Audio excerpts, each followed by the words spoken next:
கையில் சட்ட புத்தகத்தை தூக்கிக்கிட்டு லாயராக போக வேண்டிய ஒருத்தர் கையில் பெட்டை தூக்கிட்டு கிரவுண்டுக்கு வந்தப்போ தான் இலங்கை கிரிக்கெட்டோட வரலாறு மாறிச்சு.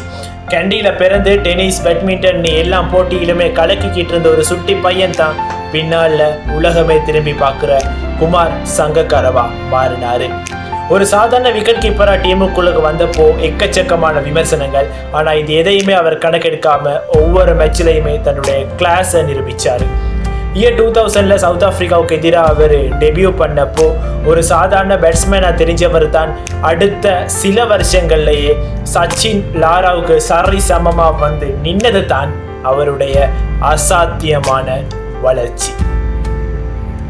டெஸ்ட்ல 12,000 ரன்களுக்கு மேலே அதில் 11 டபுள் செஞ்சுரிஸ்னு இப்படி அவருடைய ரெக்கார்டை அடுக்கிக்கிட்டே போகலாம். ஆனால் இது எல்லாத்தையுமே விட 2011 லார்ட்ஸ் மைதானத்தில் அவர் பேசின அந்த ஸ்பீச் தான் அவர் ஒரு லெஜெண்டாக மாற்றுச்சு. நான் ஒரு தமிழர், நான் ஒரு சிங்களவர், ஆனால் இது அனைத்தையும் கடந்து இன்றும் என்றும் நான் ஒரு இலங்கையர், ஐ எம் எ ஸ்ரீலங்கன் அப்படின்னு சொன்னப்போ ஒட்டுமொத்த உலகமுமே மெய் சிலிர்த்து போச்சு. But above all, today and always, I will be proudly Sri Lankan.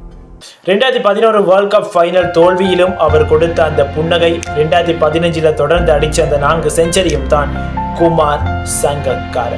மைதானத்துக்குள்ள இறங்குனா ஒரு சிங்கத்தோட வேகம், அதே சமயம் ஒரு ராஜாவோட நிதானம்.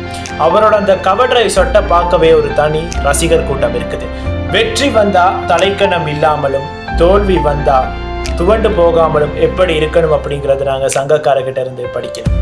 அதே மாதிரி நீங்கள் யாராக வேணாலும் இருக்கலாம், ஆனால் கடின உழைப்பும் நிதானமும் இருந்தால் நீங்களும் ஒரு சாம்ராஜ்யத்தை உருவாக்க